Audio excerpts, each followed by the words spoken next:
शिक्षक भर्ती घोटाले में ईडी ने अब सोनाजुड़ी की दो कोठियां तितली और लावण्य पर भी रेड किए। इन दोनों कोठियों का कनेक्शन भी बताया जा रहा है कि पार्थो चैटर्जी से है। दरअसल सोनाजुरी में तितली और लावण्य नाम से दो कोठी हैं, जिनमें से एक का नाम तितली तो दूसरे का नाम लावण्य है। इसकी जानकारी हम आपको दे ही रहे हैं। दोनों कोठियां देखने में एक जैसी लगती हैं और अगल बगल में ही हैं। पड़ोसियों का दावा है कि पार्थ चैटर्जी अर्पिता मुखर्जी के साथ अक्सर यहां आया करते थे।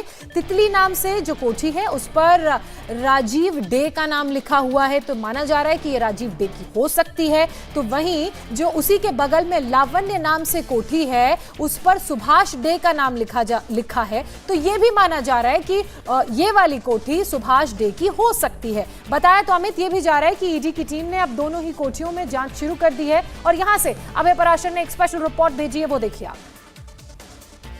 पश्चिम बंगाल के सोनाझुरी में इस वक्त मैं मौजूद हूं और यहां पर यह बताया जा रहा है कि सोनाझुरी में ये जो मेरे पीछे आप मकान देख रहे हैं तितली, यहां पर इस मकान के नाम यहां पर लिखा हुआ है।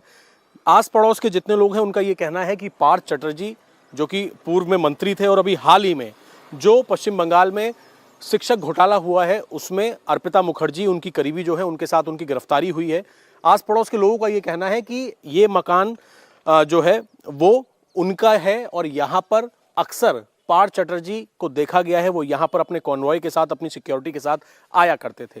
लेकिन इस घर के बाहर एक नाम ये भी राजीव देह करके एक नाम लिखा हुआ है। ये कौन है ये अभी जांच का विषय है, क्योंकि लोगों का ये कहना है कि हो सकता है कि उनके किसी रिश्तेदार का एक घर हो, क्योंकि यहाँ पर पार्थ चैटर्जी अक्सर यहाँ पर आया करते थे, रुका करते थे। साथ में अर्पिता मुखर्जी को भी आस पड़ोस के लोगों ने यहाँ पर देखा है। यही नहीं, ये जो मकान है जिसके बाहर तितली लिखा हुआ है, फिलहाल घर पर कोई मौजूद नहीं है। हमने यहाँ पर पता करने की कोशिश की कि क्या यहाँ पर घर पर कोई मौजूद है, पार्थ चैटर्जी से इस प्रॉपर्टी का क्या कनेक्शन है, लेकिन फिलहाल यहाँ कोई मौजूद नहीं है।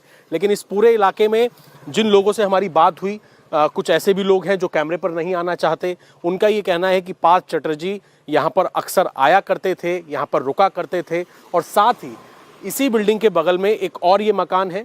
ये भी इस घर के बाहर जो नेम प्लेट लगी हुई है वो किसी और व्यक्ति के नाम से है। देह करके ही एक व्यक्ति हैं, सुभाष देह करके एक व्यक्ति हैं, उनके नाम की नेम प्लेट लगी हुई है। लेकिन इस इलाके के लोगों का ये कहना है कि पार्थ चैटर्जी जो है उनका इन दोनों प्रॉपर्टी से कनेक्शन है। क्या ये उनके किसी रिश्तेदार के नाम पर है या फिर ये उनकी प्रॉपर्टी है, ये अभी इन्वेस्टिगेशन का पार्ट है। और जो मनी लॉन्ड्रिंग का पूरा मामला निकलकर सामने आया है, जिसमें अर्पिता मुखर्जी की कुछ प्रॉपर्टीज से जो है वो करोड़ों रुपए मिले हैं, 50 करोड़ के आसपास, और कुछ कैश मिला है, कुछ ज्वेलरी मिली है। एक उनके फार्म हाउस का पता लगा है जो कि अपा करके फार्म हाउस है। उनके अलावा ये जो प्रॉपर्टीज हैं इनका इस पूरी मनी लॉन्ड्रिंग के अंदर क्या कनेक्शन हो सकता है, क्योंकि ये भी बताया गया कि यहाँ पर जांच एजेंसियों के अधिकारी इन मकानों पर भी पहुंचे थे, यहाँ की भी उन्होंने वीडियोग्राफ्स ली थी। इनका क्या कनेक्शन है पार्थ चैटर्जी से, इस बात को भी फिलहाल इन्वेस्टिगेट किया जा रहा है, क्योंकि पार्थ चैटर्जी कई लोगों के नाम पर, खासतौर पर अर्पिता मुखर्जी और कई और लोगों के नाम पर वेस्ट बंगाल और कलकत्ता में कई जगहों पर उन्होंने अलग अलग प्रॉपर्टी ले रखी हैं। इन सभी की जांच फिलहाल ईडी कर रही है। कैमरामैन शिशिर मंडल के साथ अभय पराशर, इंडिया टीवी, वेस्ट बंगाल। और आपने सोनाजुरी के दोनों आलीशान कोठियों को देखा है। ये दोनों कोठियां देखने में कोई महल से कम नहीं है। हमारे संवाददाता अभय पराशर ने तितली कोठी के पड़ोस में रहने वाली एक महिला से बात की। सुनिए उन्होंने पार्थ और अर्पिता को लेकर क्या क्या कहा। पश्चिम बंगाल के सोनाझुरी में इस वक्त मैं मौजूद हूं, जहां पर एक मकान है। पार्थ चैटर्जी जो है उनका लगातार यहां पर आना जाना था। अर्पिता मुखर्जी के बारे में भी खबर है, वो यहां पर आती थी। मकान के बाहर कोई और नाम लिखा हुआ है। ये बताया जा रहा है कि पार्थ चैटर्जी के किसी रिश्तेदार का एक घर है। इस प्रॉपर्टी पर पुलिस का भी आना जाना है। कुछ पड़ोसी हमारे साथ हैं। क्या नाम है आपका? मेरा नाम आर बर्गी है। जो ये मकान है आपके बगल में, मैं चाहूंगा मेरे कैमरामैन तस्वीरें भी दिखाएं। इस मकान में क्या पार्थ चैटर्जी का मकान है जो वो आते रहते हैं यहाँ पर? नाम तो किसी और का लिखा है, उनका तो नाम नहीं है, इसलिए हमको तो मालूम नहीं है उसका घर है या दूसरा किसी का। लेकिन कभी कभी आते थे, ये घर वो घर आते थे। हाँ, अर्पिता मुखर्जी भी आती थी साथ में? हम कभी नहीं देखा उनको, हमको लगता नहीं आती थी। पार्थ चैटर्जी? हाँ, उनको देखा है बहुत बार।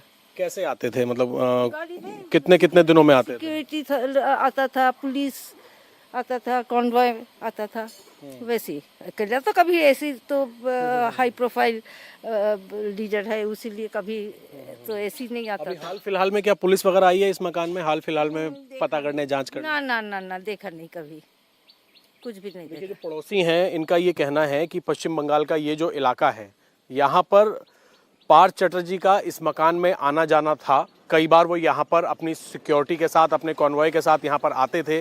फिलहाल पुलिस और ईडी अब इस मामले की जांच कर रही है कि इस घर से पार्थ चटर्जी का क्या कनेक्शन है, क्योंकि घर के बाहर हालांकि नाम किसी और शख्स का लिखा हुआ है, लेकिन ये बताया जा रहा है कि यहाँ पर आना जाना होता था पार्थ चटर्जी का। कई बार जो आस पड़ोसी हैं, कुछ ऐसे भी आस पड़ोसियों से हमने बात की जो कैमरे पर नहीं आना चाहते, लेकिन उनका ये कहना है कि अर्पिता मुखर्जी के साथ भी यहाँ पर पार्थ चटर्जी अक्सर आया करते थे। फिलहाल हालांकि घर में ताला लगा हुआ है, कोई मौजूद यहाँ पर नहीं है। अब इस प्रॉपर्टी का क्या कनेक्शन है, इस पूरे जो शिक्षक घोटाला हुआ है पश्चिम बंगाल के अंदर, उसमें इसका क्या रोल है, इस प्रॉपर्टी का, ये प्रॉपर्टी किसकी है, पार्थ चटर्जी यहाँ पर किससे मिलने आया करते थे, क्या उनके किसी रिश्तेदार के नाम पर ये प्रॉपर्टी है, ये तमाम चीजें जो हैं उसे फिलहाल इन्वेस्टिगेट किया जा रहा है। कैमरामैन शिशिर मंडल के साथ अभय पराशर, इंडिया टीवी, पश्चिम बंगाल। सोनाझुरी की महल नुमा 2 कोठियों को आपने करीब से देखा अभय की इस रिपोर्ट के जरिए। इंडिया टीवी हर वक्त हर जगह डाउनलोड करने के लिए सर्च करें इंडिया टीवी न्यूज।